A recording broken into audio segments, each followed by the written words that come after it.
É interessante porque para muitas pessoas paisagem é uma expressão totalmente vazia de sentido, uma paisagem. Por isso que eu acho que tem aquele ditado que fala assim, ele ficou com cara de paisagem. Você já A escutou gente isso? Não sei. costumou, a gente acostumou a ter uma visão da paisagem como se ela fosse um quadro, né? Como se fosse uma coisa estática, que não É, tivesse carregada de sentidos, de valores, de conhecimento, de lutas, né? As paisagens, elas são consequência da vida, né? Então, ou parte dela, ou a própria vida, né? Então, a gente achar que a paisagem ela é estática, né? É a maior loucura, né? E é um pouco, maravilha. acho que é um pouco essa nossa conversa hoje aqui, assim, né, Ailton? Assim, primeiro eu queria te agradecer demais a sua disponibilidade, agradecer a possibilidade de ter essa troca com você, e mais do que a troca aqui, né, entre nós dois, a partir das nossas histórias, das nossas experiências, vivências, eu acho que a gente poder, através do Festival Literário, né, de Araxá, poder compartilhar o que vai ser essa nossa conversa, como, vamos dizer assim, uma gotinha, né, das nossas reflexões, da nossa prática, das nossas vivências em torno de um tema que o Afonso Borges aí nos instiga a refletir, a nos organizar em termos de pensamento, né, em torno dele, que é a educação e o patrimônio cultural, né? Quando eu conversei com o Afonso, ele falou assim: vamos pensar em 10 temas aí em torno da educação e patrimônio, e como que a gente pode abordar e quais seriam os nossos interlocutores, né? Para a gente, então, levar esse público do festival essas instigações, inquietações, experiências, vivências, né? Desse patrimônio, pensando no patrimônio como algo maior, né? No sentido que está dentro da nossa vida, assim, está dentro da nossa essência, faz parte dos nossos sentidos, da nossa experiência, né? No mundo, né? Que a gente habita, né? E aí eu Maravilha. propus para ele, vamos trabalhar as vivências culturais como herança formativa. Então, vamos sair desse lugar de que educação para o patrimônio ela é necessariamente a educação formal, a educação que está dentro da escola. Vamos sair um pouco desse lugar comum de que o conhecimento ele é o conhecimento formal, né? O conhecimento é mais do que isso. O conhecimento é processo, né? E o conhecimento que alicerça o patrimônio, que constrói de forma contínua o patrimônio, ele está relacionado a vivências, a tempos, a percursos históricos, a uma fluidez carregada de sentidos, carregada também de uma força muito grande de luta, né? Assim, de resistência, né? Está relacionada a direitos. E esses são os conhecimentos do campo do patrimônio.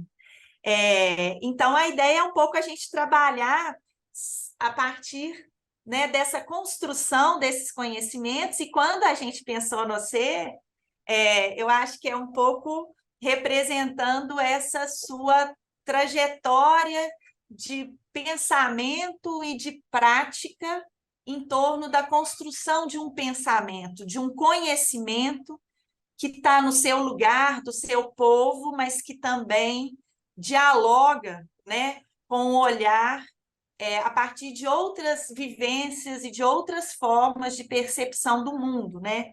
Então, por isso é te agradecer demais essa oportunidade Uhum. e abrir aqui só com o que vai ser o, o primeiro rumo, assim, né, da nossa conversa, né? Que é diversidade, ancestralidade e movimento. O patrimônio cultural para além da contemplação e fruição estética. Então, é um pouco o que a gente conversou aí quando estava falando da paisagem, né? Então, é pensar o patrimônio para além do que a gente enxerga num espaço fechado ou num espaço parado no tempo, né? E é a partir daí que eu já deixo a bola com você para a gente iniciar esse nosso bate-papo aqui. A minha gratidão, Michele, por me dar a oportunidade de um encontro tão informado sobre esse tema. Ele é um tema muito pouco tratado, digamos assim, até nos nossos meios de comunicação. Raramente você vai ter a oportunidade de ver uma abordagem do tema do patrimônio cultural, seja ele patrimônio material e imaterial, e a explicitação do vínculo dele com o cotidiano das pessoas. Fica sempre parecendo que é algo destacado do cotidiano. Essa separação entre o cotidiano e a ideia instituída de patrimônio, seja ele material ou imaterial, ele resulta numa coisa muito curiosa, que as pessoas imaginam que patrimônio é uma igreja barroca lá em Ouro Preto, uma edificação, um prédio, uma ponte. Eles não entendem que essa fruição, a experiência viva disso que nós chamamos de paisagem e da instituição desses sentidos, ele é tão fluente quanto respirar. Quando nós estamos respirando, a gente está produzindo sentido, nós estamos nos deslocando. Não só quando a gente fisicamente edifica algo, mas quando a gente imagina. Então, assim, nos debates da Constituinte em 87, eu tive a oportunidade, inclusive eu não queria perder a ocasião de citar uma pessoa que foi muito importante nesses debates junto comigo, que foi o Otávio Elísio, né? Otávio Elísio Nosso querido Otávio Elísio. foi essa pessoa singular, essa pessoa que era capaz de atinar com tantos sentidos da cultura e que eu tive a alegria de participar com ele de debates em algumas das comissões da Constituinte, as comissões temáticas, e nós participamos de uma que tratou do patrimônio imaterial da cultura. Quer dizer, foi o lugar onde a gente mais experimentou subjetividades, foi o lugar onde a gente mais experimentou poesia, da gente pensar a vida, pensar o território, pensar o mundo. Essa referência que você fez, Michele, ao vínculo que isso tem com direito, né? Ele também me permitiu entender que a ideia de direito, como ela é também operacionalizada na nossa comunidade, ela é muito limitada. É como se ela estivesse vinculada só a aspectos assim bem contratuais da vida. O que está fora disso não é direito. Então, mas o direito, por exemplo, a uma paisagem, ela, ela é um direito universal, o direito a uma paisagem. Nós temos um direito a uma paisagem e ele não precisa ser reivindicado numa marcha lá na rua. Ele tem uma, ele tem uma espontaneidade que é próprio desse campo de fruição de sentidos da vida. É a vida, né? Eu fico imaginando a poética instituída pelas canções que o Milton e os parceiros dele produziram. É um patrimônio nosso. E ele é um patrimônio no sentido amplo, ele é geral, ele é de todo mundo, né, porque é universal, mas ele tem uma singularidade, porque ele diz respeito ao lugar da cultura onde ele foi gerado. Quer dizer, é por isso que a gente se identifica isso como alguma coisa de Minas, né? Tem tem uma característica própria. Então, é possível, inclusive, a gente imaginar uma cartografia desses sentidos de fruição da cultura. Ele pode estar na Amazônia, ele pode estar em Minas, ele pode estar na Bahia, ele pode estar em diferentes lugares.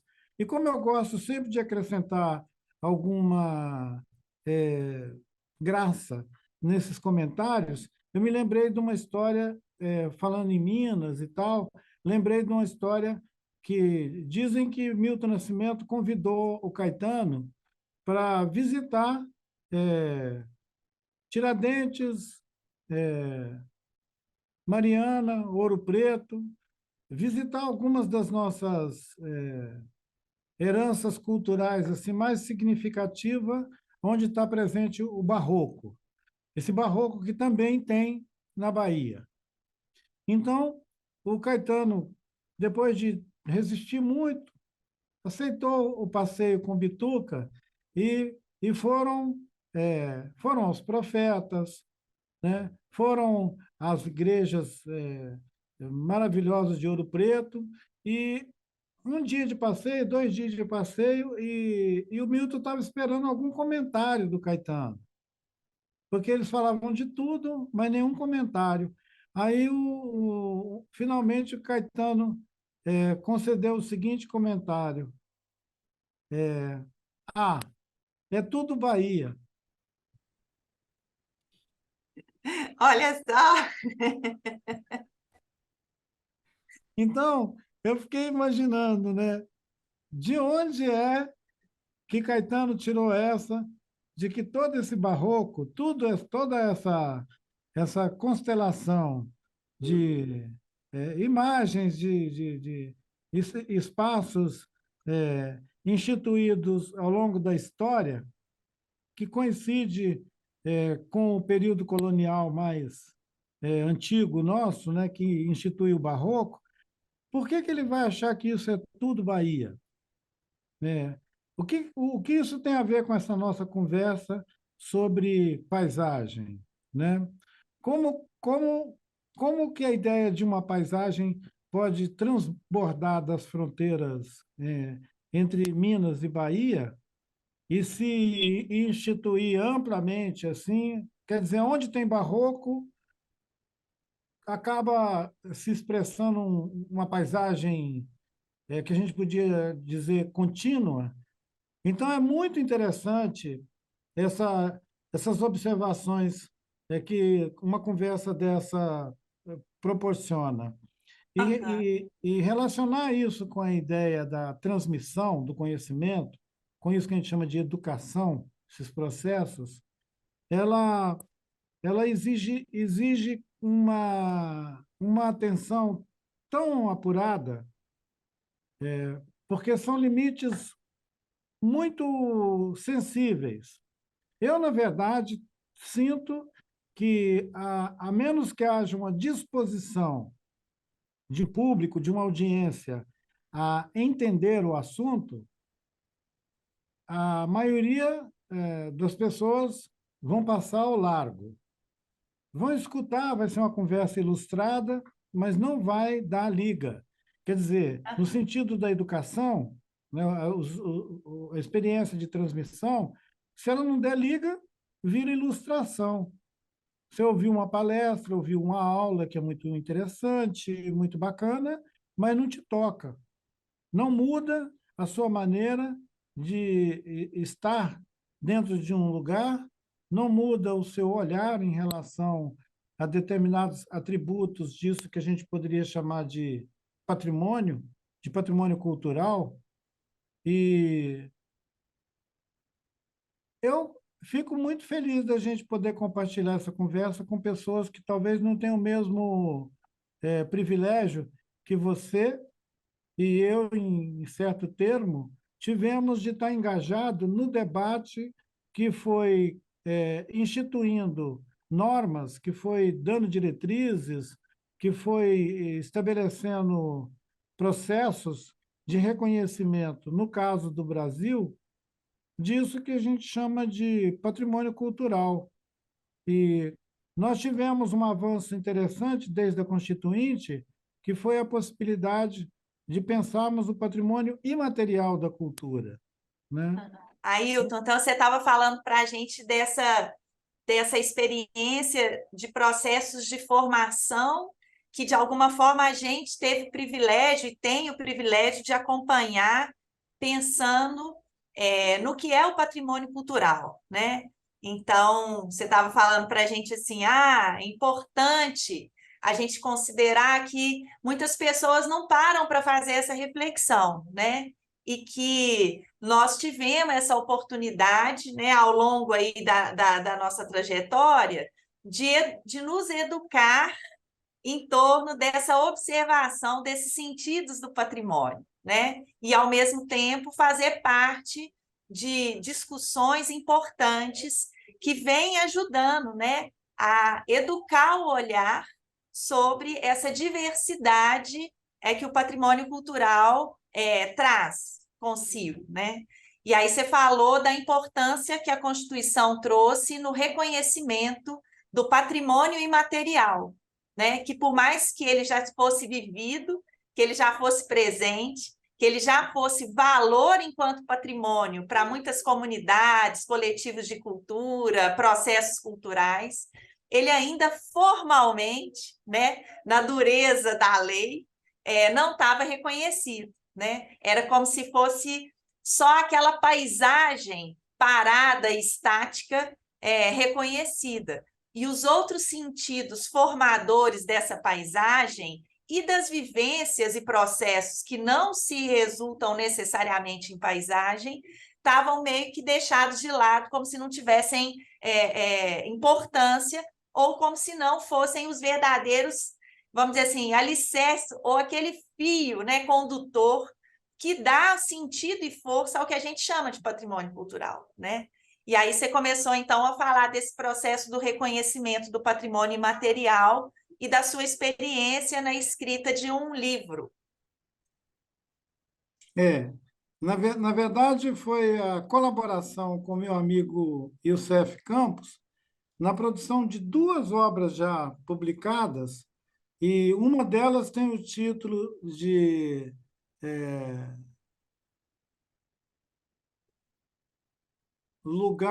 Lugares.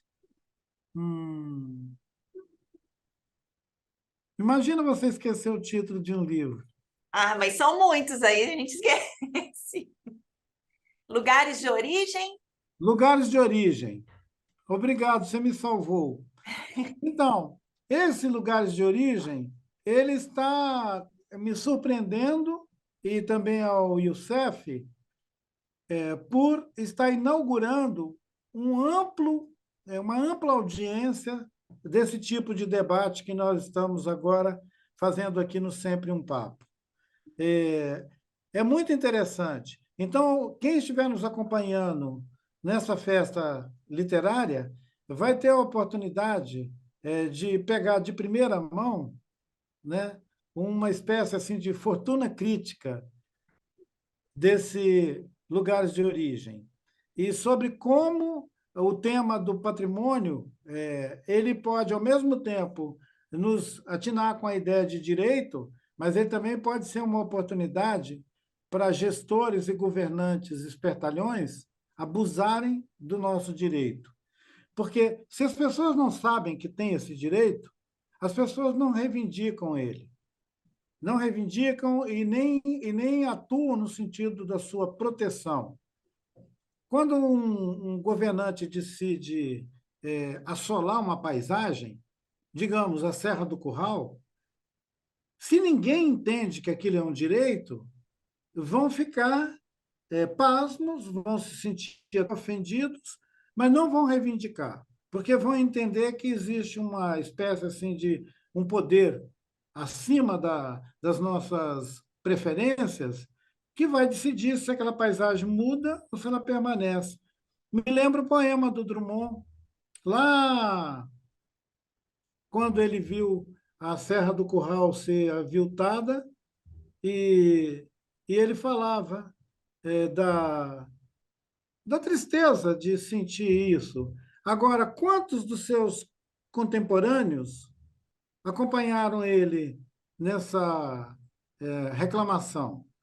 Nem todos. Teve muita gente, inclusive, que disse que ele era um chato.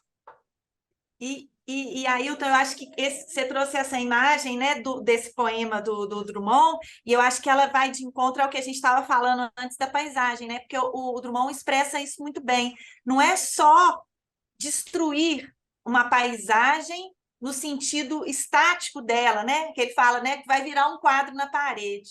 Às vezes a gente simplifica, né? entender que o patrimônio, que a paisagem, ela é uma pintura, um quadro, como a gente dizia. E a destruição não é só do que a gente vai ver, é uma destruição muito mais profunda, porque ela fala de experiência, ela fala da destruição das experiências em torno, né, do que aquele lugar, aquela paisagem significa e pode significar, né? Porque ela está em constante transformação, não apenas estática, mas ela carrega novas possibilidades de sentido, novas possibilidades de uso, de interpretação, de fruição. Então, a gente perde, não é só o retrato, né? A gente fica, não é só com o retrato na parede, né? A gente perde muito quando um espaço como a Serra do Curral e outros tantos que a gente pode citar, simplesmente assumem uma decisão sobre um aspecto econômico, né? A gente falava outro dia, nós não podemos nem usar a ideia de desenvolvimento, porque é exatamente na contramão, né, do que estamos falando aqui. E como que o Drummond expressa isso tão bem, né, nesse exemplo que você traz, né? Ou seja, é simplesmente uma destruição, né, e uma destruição que não é só de uma paisagem estética, é de um espaço de sentidos, né? É também da identidade. Ele afeta a identidade. É terrível, porque uma sociedade que vai sofrendo essas feridas repetidamente, ela vai ficando endurecida para o sentido da fruição mesmo do que a gente poderia chamar de bens culturais, no sentido mais amplo. Ela renuncia a um direito de expressar essa identidade que também é viva, ativa, ela não é parada no tempo, e a gente pode se constituir, no final, ao final das contas, numa sociedade anêmica, né? A gente até podia fazer uma piadinha agora, né? Criar uma sociedade anônima para produzir a sociedade anêmica. É isso mesmo. O que é uma sociedade anêmica? É aquele lugar onde os cidadãos renunciam a tudo, não sabe que tem direito sequer a uma paisagem, e se alguém quiser tirar o pão de açúcar e levar embora, as pessoas só vão olhar e falar: ih, sumiu. Parecendo uma expressão de crianças brincando, né? De, ih, sumiu. Não é um ih, sumiu. Porque, do ponto de vista da identidade, uma sociedade com o tempo que nós temos de formação aqui no nosso país, ela já deveria ter maturidade para se defender e não falar, ih, sumiu. Né? Somos adultos, de certa maneira. Talvez nem tão, mas somos adultos e está na hora da gente valorizar o que nós entendemos como identidade e que ela está também expressa nas paisagens que nos constituem. A paisagem nos constitui. Do terreiro da aldeia Krenak, aqui na beira do Rio Doce, a gente avista uma formação rochosa do lado direito do rio. Nós estamos do lado esquerdo e lá do outro lado do rio, o Rio Doce, esse Uatu, tem uma montanha. É uma montanha, uma serra rochosa. E nós chamamos ela na língua Krenak de Tacrucraque. Né? Esse Tacruc é pedra, o prefixo, né? Tacruc é pedra. Tacrucraque é pedras apontando para o céu, porque ela tem cristas, e as cristas dela apontam para o céu. O nome dela já diz quem ela é. Ela é uma majestade, ela é muito importante. Então, de lá do terreiro da aldeia, a gente pode olhar de manhã e ver que ela está com nuvens sobre a cabeça. A gente fica prestando atenção naquele nevoeiro que está na cabeça dela para ver como é que vai evoluir durante o período da manhã aquele movimento das névoas. Dependendo do que acontecer, literalmente as pessoas sentam e esperam. Pode passar o dia inteiro. Quem ia viajar não viaja, quem ia fazer outras coisas dá um tempo, porque ela opera como um oráculo, mostrando para a gente, olha, presta atenção. Quer dizer, aquilo ali não é uma paisagem rendida. Aquilo ali é uma entidade viva. dentro disso que nós chamamos de paisagem. Uhum. E ela está ali produzindo vida, produzindo sentido. Esse Conhecimento também, né? conhecimento, educando a gente, já que nós estamos falando de processos educativos, ela está nos educando, ela está nos ensinando. Então, é maravilhoso ter algo que a gente podia resumir como o sentido de paisagem, ganhando essa expressão de vida, interagindo com nós, os humanos, de uma maneira tão viva. É maravilhoso isso. Um rio tem isso, uma montanha tem isso. E para quem vive em paisagens de floresta, por exemplo, né, nós temos estado o tempo inteiro assodados pela história da Amazônia, por toda essa fúria e essa preocupação com relação ao que vai acontecer com esse bioma da Amazônia, da Mata Atlântica e tudo. Seria muito interessante lembrar que as pessoas que vivem nesses lugares se relacionam com essa paisagem viva. Ela não pode ser retirada deles, a não ser que a gente queira mutilar essas pessoas nas suas identidades. A gente estaria mutilando essas pessoas nas suas identidades. Então, é uma violência que já está associada a uma palavra que é novo nessa expressão no nosso vocabulário, que é ecocídio, que é Uhum. você danar um ambiente do ponto de vista da sua ecologia, o ecocídio, mudando a sua qualidade. Se você tira a floresta, você muda a qualidade daquele ecossistema, daquele bioma, e você está ofendendo o direito daquelas pessoas, independente deles serem proprietários ou não. Você não precisa ser proprietário de uma paisagem para Para ter você direito. ter direito a ela, fruir, né? Para a fruição, não é isso? Aham. Eu não preciso ser proprietário da montanha para sentir.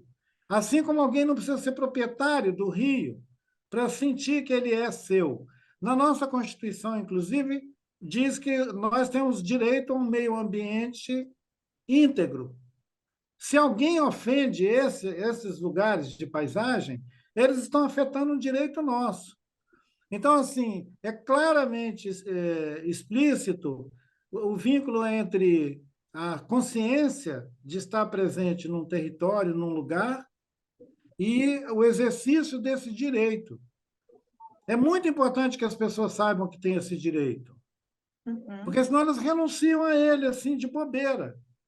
Deixam qualquer um espertalhão chegar e empurrando e tomando conta, que é o que tem acontecido historicamente com os nossos diferentes ecossistemas, seja da Mata Atlântica, lá no litoral, quando sobem a serra, quando chegam aqui em cima no Planalto, quando começam nessas montanhas a comer o pico das montanhas, a gente fica se perguntando, mas o que é isso?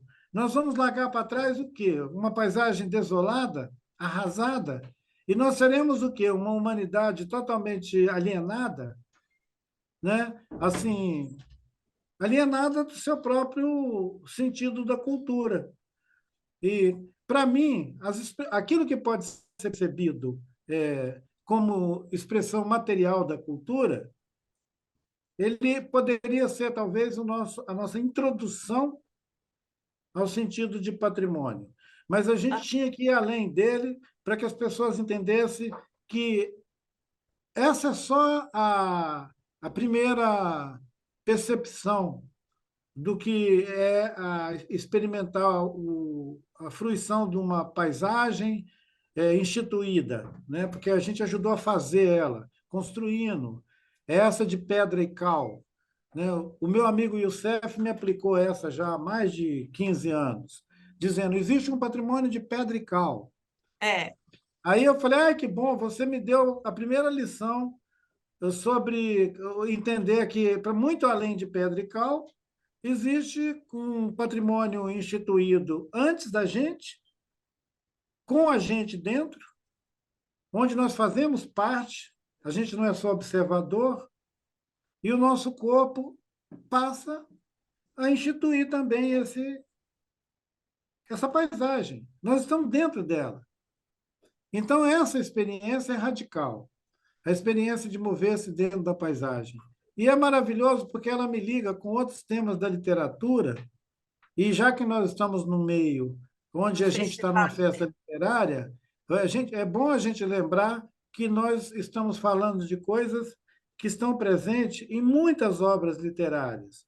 A gente mencionou o Drummond, mas a gente podia aqui fazer assim uma celebração de tudo o que Guimarães Rosa faz quando ele institui um mundo inteiro, né? Um mundo inteiro, quando É. ele invoca Grande Sertão Veredas. Aquilo lá é um turbilhão de paisagens se alternando como se fosse um, uma criação de mundo mesmo, um E aí fenômeno de criação de e, mundo. e tem uma coisa interessante, assim, né? O Drummond, que você citou, e agora o Guimarães Rosa, né? Você falou do Milton, né? Do Caetano. É interessante que, ao mesmo tempo que eles dão conta de falar e de tocar em aspectos que são tão específicos, né? Da identidade de um lugar, que se relaciona, né? Com essa construção dessa paisagem, de memórias, de processos temporais que a gente guarda e nos coloca na condição de falar assim, Grande Sertão está falando do interior de Minas, ao mesmo tempo que tem essa relação, é um pouco essa fala do Caetano, né? Assim, tudo é Bahia, no sentido de que tem algumas estruturas nessas vivências e narrativas que são comuns da humanidade, né? Assim, que mesmo que você entenda que ele está falando de um lugar, de uma paisagem que é o interior, o norte de Minas, o interior de Minas Gerais e tal, ele também fala de uma outra paisagem de sentidos, da observação, do conhecimento, da escuta, que ela é universal, né? É por isso, ela é universal e por isso ela é universal. É maravilhoso, porque É. é por isso que ela sai dali e decola. E eu me lembrei de uma das referências mais frequentes para mim sobre paisagem, é quando, no, numa narrativa bem dos anos 70, 80, eu entrei em contato com a obra do Castanheda, né? E num diálogo do Dom Juan com o discípulo dele, ele instrui o discípulo dele numa viagem que ele vai fazer do Novo México para Nova York. Ele diz para ele: procure confundir-se com a paisagem. A, aquela mensagem, ela, eu estava na meia idade, né, naquele tempo. Aquele toque me serviu muito para eu aprender a ser camaleão, né? Confundir-se com a paisagem. Quer dizer, nunca, nunca ser excessivamente presente em todos os cantos. Experimentar um deslocamento em diferentes ambientes de uma ampla paisagem sem criar um ruído excessivo. E essa instrução do Dom Juan para o Castanheda, ela foi interessante porque era um período político. A vida política era muito perigosa, ainda é, mas naquele tempo era muito grotesco, né? Era sequestros e todo tipo de violência. E um jornalista andando de um lugar para outro daquele, não podia dar bandeira. Olha bem, como que a gente conseguiu destacar um corpo humano de uma vasta paisagem que pode ir do Novo México até Nova York. Olha, e dentro dessa paisagem maravilhosa, experimentar diferentes graus de exposição, que é aquela coisa que o camaleão faz, né? Ele está numa parede de pedra, ele vira pedra. Ele está numa rama, num galho, ele vira galho. E então, na literatura, seja nessas obras mais, digamos, de formação, seja nos contos, nas coisas que a gente lê mais frequentemente, sempre vai ser ressaltado um corpo na paisagem. Uhum. Porque um corpo que não consegue se situar em paisagem nenhuma, ele é um corpo alienado, né? Num dos meus textos que teve ampla divulgação durante a pandemia, eu estava falando do risco da gente virar zumbi, que era muita gente zumbizando por aí. Quer dizer, não sabem nem em que lugar estão mais andando. E são muitos. Então, imagina o trabalho de educação que nós deveríamos nos impor, né? De que, pelo menos as crianças, pudessem ter uma íntima relação com essa ideia do patrimônio cultural, das paisagens, e talvez uma boa maneira da gente aproximarmos desse público, que é infantil, né, que é adolescente, fosse evitando o duro termo patrimônio, né? Uhum. Porque, falar a verdade, né? o, sei lá a raiz epistemológica do tal do Da palavra patrimônio, patrimônio. patrimônio. Mas, de cara, ele soa que é patriarcal e que é proprietário, Aham, que é um contrassenso, é. porque eu não preciso ser proprietário de nada para fruir uma paisagem. Aham. Então, parece que é um truque para confundir a gente. Eu acho que os meninos e as meninas vão imaginar um pessoal que está com 10 anos. Se a gente abre uma conversa com eles, vão falar, vamos pensar a paisagem? Talvez seja uma porta muito mais interessante, atraente, para conversar Aham. com eles sobre o tema, do que abrir uma conversa com eles dizendo, vamos falar sobre patrimônio? Acho que eles devem falar, ai, não, não acredito. Exatamente. Abrir uma conversa sobre patrimônio. No, E no o trabalho termo que. patrimônio, ele demonstra muito essa ideia que você falou, né, dessa dureza do jurídico, né, pelo qual ele foi criado, né, porque ele era, assim, ele era e continua sendo um instrumento de poder, né?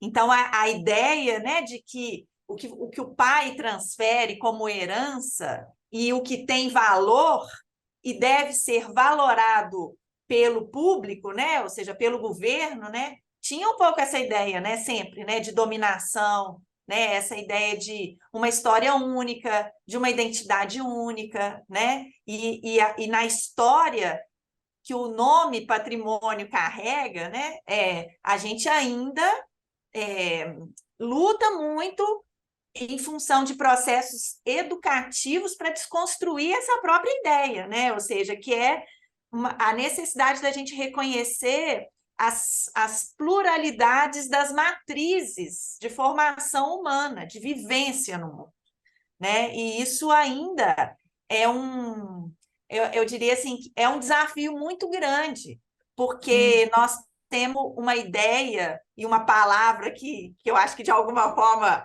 nos mostra, né, o que é a dureza, né, dessa ideia de patrimônio e como que ela vem aí carregando, né? Então, assim, o processo formativo, educativo está nas crianças, mas ele está também nos próprios políticos, gestores públicos, que ainda se agarram muito nessa ideia de patrimônio como um instrumento de poder mesmo, né? De segregação, de não afirmação de outras histórias, outros tempos, outras matrizes, né, da formação que a gente tem, né, outros coletivos, o que você trouxe de uma forma muito potente, assim, a questão da individualidade, da propriedade, né, em contraposição a um movimento que é mais de formação coletiva, de conhecimento e apreensão, né, dos processos de vida e de paisagem, que são coletivos, que não são propriedade, né? Então, eu acho que isso, sim, eu acho que você tocou assim nos pontos que são cruciais assim do que a gente está conversando aqui hoje, né? Michele, você me fez pensar agora no continente, na América Latina. Quando a gente observa esse molde do patriarcado, para mim, ele dispara imediatamente uma outra observação, que é sobre a colonialidade. Então, a gente poderia criar um jogo de palavras que começa com patrimônio, vai para o patriarcado, pega o colonialismo e vê a instituição ou a reprodução desses sentidos duros na própria dinâmica da sociedade que se restitui ou se reconstitui infinitamente na América Latina. Porque se você olhar do México até aqui, na Argentina, no Chile, a observação sobre isso que nós estamos chamando de patrimônio é a mesma. É a mesma. E se a gente imaginar um corte colonial nessa relação histórica, nenhum dos povos originários que vivem nesse continente, tem a mesma observação sobre paisagem. Uhum. Nenhum. Então, tem uma sobrecamada que é totalmente governo institucional, que a gente poderia inaugurar nós dois um termo que seria correspondente ao que chamam de o racismo estrutural. A gente poderia falar de um patrimonialismo estruturante.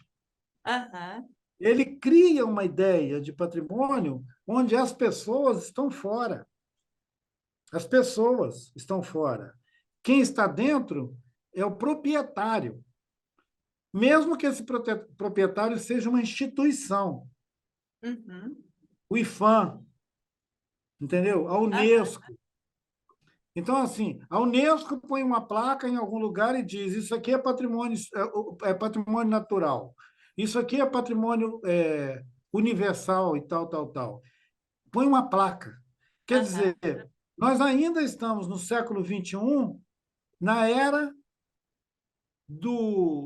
da reprodução institucional da ideia de patrimônio. Ela não foi apropriada pelas comunidades. É como Uhum. se as comunidades ainda resistissem a essa conversa. Tipo assim, não, isso é uma conversa de instituições, e nesse caso, de instituições coloniais, que têm a clara intenção de nos devorar, no sentido amplo. Comer a nossa paisagem, comer nosso território e comer a nossa singularidade. Então, assim, se você vive na floresta, você não tem paisagem, porque a floresta não existe. Agora, se você vive em Salvador ou em São Luís do Maranhão, de repente tem, porque o que tem ali? Tem as edificações coloniais que foram implantadas ali em cima de um mundo que pretendem desaparecer com ele. Quer dizer, é uma violência tão grande que ela está engendrada no modo de ocupar territórios. O modo de ocupar territórios. Agora nós estamos num dilema, nesse momento, no nosso país, que é se a ideia estabelecida de que existe um território, esse território é o território nacional, quer dizer, o território que institui o Brasil como país, como nação. Se ele teve até a década de 90 um certo estoque de áreas que era de interesse comum, unidades de conservação, parques nacionais, reservas biológicas, também, em perspectiva, as terras habitadas pelas comunidades indígenas e tradicionais, quilombola e tudo, de uma hora para outra decidiram meter a mão nesse estoque de terra que era da União. A Uhum. União. Quer dizer, a União aquelas terras devolutas da União, estão na iminência agora de cair na mão do mercado de terras, quer dizer, vai ser privatizado. A Uhum. maioria das pessoas não estão nem aí, nem entendem o que é isso. Quando você vira e fala, tem uma MP da grilagem, é uma medida provisória para liberar terras até 200 mil hectares para um particular que tem grana e que pode ir lá e meter a mão em 200 mil hectares de terra, independente de quem vive lá dentro. Uma Aham, disputa que está tendo agora com o Ministério do Meio Ambiente para retirar de dentro do Ministério do Meio Ambiente o cadastro rural, esse CAR, né? aham, uhum. Ele é uma briga de cachorro grande, porque o que eles estão dizendo é o seguinte: isso não vai mais ser áreas protegidas, isso vai ser estoque de terra disponível para privatização, para apropriação, que é patrimônio, que é o outro jeito de ter patrimônio, que é o jeito Patrimônio. aviltante de ter patrimônio, de instituir patrimônio. Esse Uhum. patriarcado, esse colonialismo, ele tá imbricado com isso que a gente chama de patrimônio de uma maneira tão é, é, tão emaranhado, tão grande, que mesmo um especialista como o Youssef Campos, que produziu essa obra e que continua escrevendo e debatendo e participando de seminários sobre o tema, ele me disse, a gente tinha que se livrar desse termo, patrimônio. Quer Sim, dizer, porque a querendo ou gente... não, a gente reproduz para outros valores a mesma lógica, né? É claro, Patriarcal, colonialista, segregadora, que, que é isso, né? Que fez e faz parte da nossa vivência e da nossa forma de atuar, né? Perante o que a gente vê. Agora, é um grupo, né, Ailton? Porque a gente teve uma experiência no IEFA há uns anos atrás. Inclusive, uma das nossas rodas aqui de conversa vem uma representante do Quilombo Manso, aqui em Belo Horizonte. E era o Quilombo Manso está na área urbana, uma terra do governo do estado, né, uma terra ocupada por milhões de famílias, né, e coincidentemente ali tem mil metros quadrados que é ocupado pela comunidade do Manso, e a gente então reconheceu o Manso como patrimônio cultural do município e do estado, e iniciamos um projeto de regularização fundiária para dar o direito de propriedade àquele território.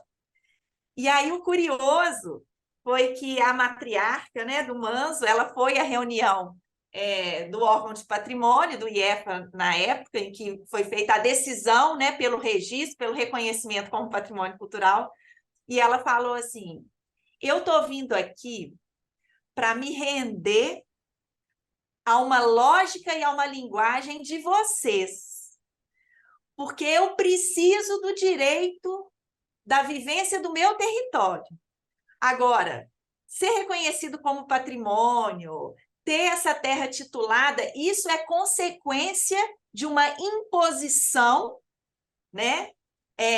Que o próprio sistema colonialista, segregador, me obriga. Isso não é valor para mim, isso não é valor do meu lugar. Eu só estou aqui me rendendo a esse valor porque eu preciso dele para viver, mas não é valor para o meu lugar. Né? Então, eu achei isso muito terrível. bonito, assim, né, dela conseguir ter essa percepção. E é um pouco É isso que você bonito, falou do camaleão, né? é Ela se bonito e adaptar, terrível, né? né? É Ela, bonito e terrível, porque um ser com essa dignidade ter que render-se a uma lógica totalmente estranha adversa. para poder ser aceito. É. E no caso da América Latina, parece que isso se repete no continente todo. Eu não sei como que esse debate acontece no âmbito da Unesco, né? Porque a Unesco, de certa maneira, ela puxa para o âmbito mais continental, global, o Uhum. debate sobre a, a guarda e a proteção desse bem comum, que é a paisagem, que é isso que a gente chama de patrimônio, por falta de outra expressão, Você- a gente vai ter que criar uma outra episteme para a gente poder falar de coisas que não reforçam o racismo, a segregação, e talvez seja por isso, inclusive, que eu fiz aquela analogia com o tal do racismo estrutural, né? Quer dizer, mesmo que você não esteja engajado na questão da expropriação da paisagem, você não está engajado, você não participa do jogo, mas você coopera para que esse jogo continue acontecendo quando você não tem consciência e quando você não consegue se posicionar sobre coisas muito simples, como a outorga de água de uma bacia, de um ribeirão onde você vive, para a mineração ser viável. O que que um de nós pode fazer para dizer, não, a gente não quer que tire a água desse ribeirão? O Ribeirão Santo Antônio, lá em cima, na Serra do Espinhaço, ele vem sendo aviltado pelas mineradoras que decidiram que vão sumir com aquele ribeirão enquanto elas quiserem usar a água em outorgas que são obtidas da maneira mais imoral, indecente, mas que não engorda, né, pelo jeito. É. E a gente não percebe ou finge que não percebe, né, Ailton, que esses processos estão acontecendo, né? Porque quando a gente fala aí desses processos econômicos que são históricos, né, na nossa sociedade, a gente tem consciência que isso não vai acabar de uma hora para outra, né? Mas ter também uma consciência formativa de que é preciso encarar esses processos de uma outra maneira, né? De uma maneira mais aberta, mais clara, reconhecendo quais são os impactos, entendendo se é possível ou não, né, mitigar esses impactos, ou seja, nem isso a gente dá conta de fazer, né? Ou seja, a gente simplesmente diz que tudo é possível em nome desse processo econômico, né? Que chega para poucos, né? E destrói muito, né? Muito, muito dessa nossa possibilidade de vivência, de conhecimento, de construção da nossa vida a partir dos lugares de sobrevivência, né? Que estão colocados aí, né? Então, é muito triste que a gente entender que o nosso processo educativo, que envolve esses valores do que a gente ainda chama, né, de patrimônio cultural no seu sentido mais amplo, ainda carece de tanta luta e de uma formação que vai além, muito além do que é a formação dos detentores, né? Ou seja, de quem conhece esse valor do patrimônio. Então, é quase que você tem um processo de construção e de formação de um conhecimento exatamente para os donos aí dos empreendimentos, para os que estão aí de plantão, né, nos órgãos públicos de gestão, de compreensão da amplitude do que são esses processos culturais e da importância que eles têm na vida de todos, né? Esse processo formativo ele ainda está muito distante de ser alcançado, né? Michele, porque as terminologias também que são impregnadas de sentido e que a gente acaba reproduzindo, elas estão muito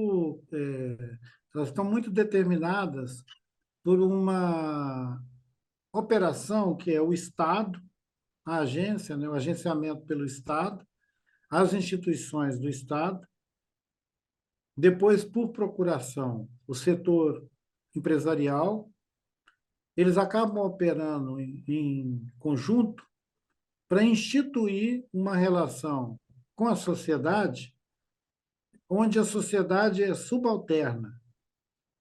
Mesmo quando a gente usa termos como detentores, né, detentores de quê? Né? Supostamente uma comunidade indígena, seja os Krenak ou a comunidade do Quilombo que você mencionou, Manso. o Manzo, se você for olhar no organograma lá, você vai ver que tem uns ali que são os detentores, supostamente. Quer dizer, a palavra traz o sentido, a gente não detém nada. Aham. Quem detém mesmo são as empresas e o governo, que vai lá e mete a mão, faz estrada, faz ferrovia, faz rodovia. Quer dizer, tem uma mentira nisso aí. Tem uma mentira de propósito para sugerir que nós que a gente detém alguma coisa. E as políticas públicas, que são produção a partir disso, é uma reprodução disso, elas Uhum. vão de novo dizer que aquelas pessoas, aquelas comunidades são detentoras. É mais a reprodução de uma mentira, da falsificação do real, porque vai chegar uma hora que nós não vamos ter nenhum lugar para a gente pisar. Os Ah, detentores não vão ter nenhum lugar para pisar. Mas esses apropriadores de tudo, esses usuários, sei lá de o quê, vão tomar conta de tudo. E com procuração do Estado, que é essa superestrutura colonial que para a América Latina é igual, serve igual. Se a gente for buscar outras maneiras de abordar o tema, principalmente pensando que nos interessa comunicar esse pensamento com as novas gerações. aham. Sinceramente, se me disser, nós vamos reunir 2.000 empresários, 2.000 executivos para você falar sobre o tema, ou 200 crianças numa escola. Eu vou falar com as 200 crianças e dispenso os executivos, porque eles não vão mudar de opinião. Eles Uhum. já têm uma opinião. Aham. E, então, eu estou interessado em pensar como que nós podemos fazer essa conversa com as novas gerações. Será que a gente abre uma conversa invocando esse patrimônio, ou a gente pensa a possibilidade de abrir uma conversa falando sobre paisagens compartilhadas, paisagens instituídas, Territórios de paisagens, vida. paisagens de vida, paisagens comum. Se a gente conseguir desenvolver uma gramática disso, das paisagens comum, as paisagens compartilhadas, quem sabe a gente consegue falar de um outro lugar que não é a reprodução do patrimonialismo. Uhum. Eu vejo, inclusive, um resíduo dessa confusão toda, dessas terminologias, quando alguém é guardião de um imóvel que foi tombado pelo IFAM. E aí ele não Uhum. pode mexer. Mas aquilo é uma herança e aquilo é muito caro, e para mexer no telhado e para refazer aquilo ele não consegue, e ele não pode fazer nada. Aí você vai ver uma matéria que mostra que um casarão caiu em cima da família em São Luís do Maranhão. Uhum. Vai entrevistar a família, eles falam, é que nós fomos impedidos de reformar o prédio e a gente não tinha como mudar, ficamos morando ali até o prédio cair em cima da gente. Quer dizer, olha que absurdo, Absurdo. é escandaloso isso. Aquela família, aquelas pessoas estão condenadas a ficar soterradas sob os escombros do patrimônio. Então, a gente vai terminar, talvez, o nosso diálogo perguntando: quem matou Odete Reutemann?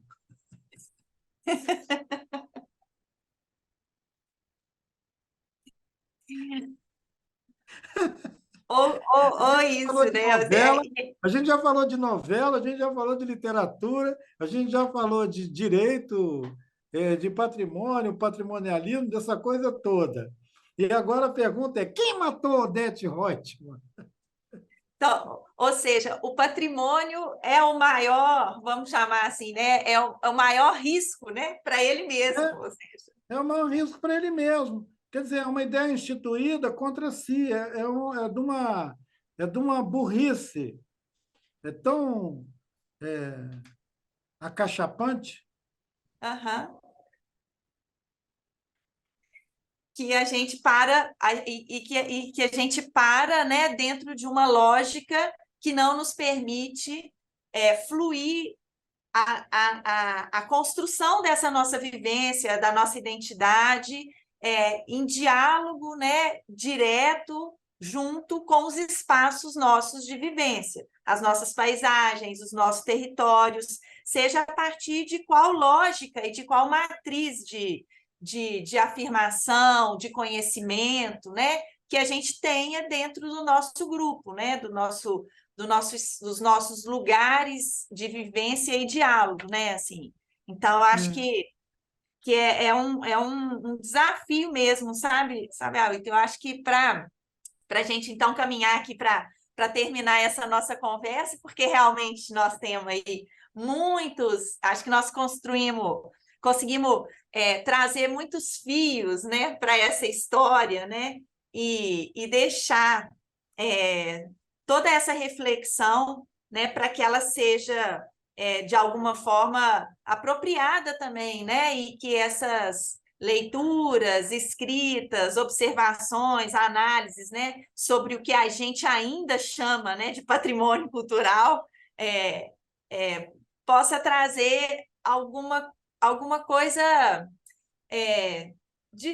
eu não vou dizer de positiva, mas alguma coisa de intensa, né? Na continuidade dessa luta, que é uma luta de construção de conhecimentos, né? De novos reconhecimentos, de novas escutas, de novas formas de pensar esse lugar, né, do patrimônio cultural ou da nossa cultura, né? Se a gente pode dizer assim. Então, quando você fala, né, das crianças, né, dos jovens, assim, acho que você fala isso sim com muita propriedade, talvez dentro de uma lógica que vem muito do seu lugar, né, que está relacionada com a ideia da ancestralidade, ou seja, da transmissão do conhecimento que não está só no que foi para o que vai ser, né? Mas exatamente na possibilidade da ressignificação, né? Dessa escuta, mas da condição de dar novos significados. Então, quando a gente fala da criança, assim, do jovem, nós não estamos falando só do futuro. Nós estamos falando na possibilidade da criança e do jovem abrir essa escuta, né? E construir um conhecimento a partir dessa diversidade, né? Construir um saber a partir dessa diversidade. E aí, quando você Ana, fala, os empresários, eles já têm a sua opinião, né? Eles já fizeram esse caminho, né? E aí é um caminho que realmente muitas vezes não dá outra alternativa, né? a ideia de um corpo vivo, né, é presente, é um corpo vivo no presente. É isso que me faz é, evocar essa coisa da infância, né, dos meninos, dos jovens, porque eles são corpo presente. Eles estão aqui agora. Esse sentido em que a ideia de ancestralidade ela é um evento aqui e agora. Ela não foi antes, ela não vai ser depois. Ela contraria mesmo a lógica do patrimônio. A lógica patrimonialista ela é totalmente esvaziada quando você pensa no aqui e agora, né? Porque o aqui e agora não lida com herança, ele lida com presença. Então, um corpo presente, que é o que caracteriza a infância, a juventude, é onde nós temos que explorar esse afeto com as paisagens e pensar em corpos vivos, ativos, dançantes, dentro de uma paisagem viva. É a única maneira da gente implodir esse casulo, né, do patriarcado, essa reprodução do capitalismo despistada. Porque, na verdade, se trata disso. O capitalismo deu metástase e ele está presente em tudo que a gente pensa, nas nossas relações com as outras pessoas e nas relações com o mundo que nós habitamos.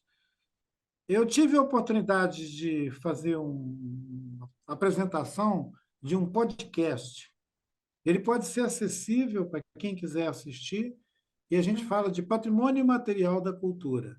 São 3 episódios onde a gente explora diferentes estágios dessa conversa, e agora eu e a Michele abordamos vários sentidos disso que a gente pode encontrar nessa conversa mais, digamos, programada que a gente fez, e que vocês podem achar nessas plataformas que tem por aí. Basta procurar essa série chamada Patrimônio Imaterial da Cultura.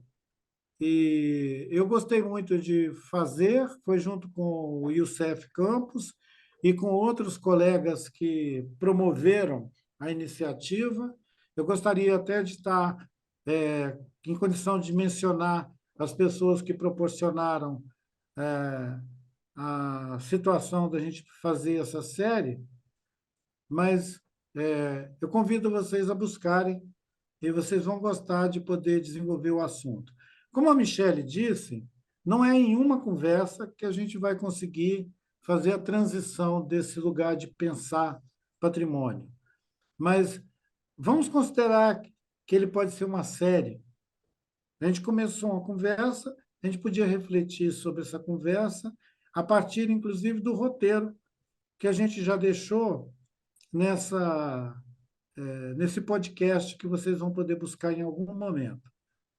E, Michele, você que está conduzindo a nossa entrevista, quando é que nós vamos convidar os nossos ouvintes para a festa literária?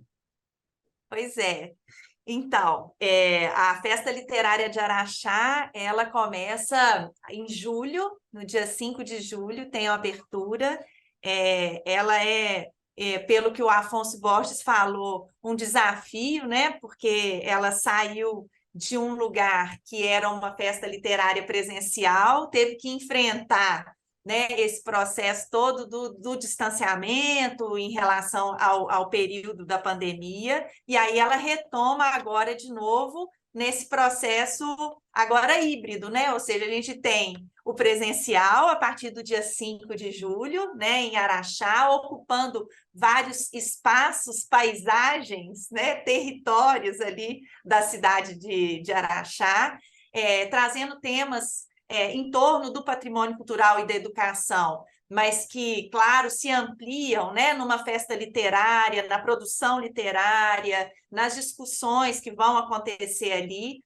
E a gente tem essa nossa conversa como parte, né, de uma ação ainda virtual que vai estar disponibilizada, né, a partir do lançamento da abertura, né, do festival nas redes sociais. Então, eu acho que é uma oportunidade importante também dessa interação, né, Ailton, que você mesmo propõe, que é a presença em Araxá, a possibilidade, né, de acessar essa escuta dessa produção audiovisual, virtual, que também vai estar disponível, para que a gente tenha aí uma vivência plena dessa paisagem nesse momento de festa, de encontro literário, refletindo, né, sobre a nossa cultura, sobre os valores que constituem a nossa identidade, sobre o nosso lugar no mundo, né, o que a gente representa e como que a gente dialoga, né,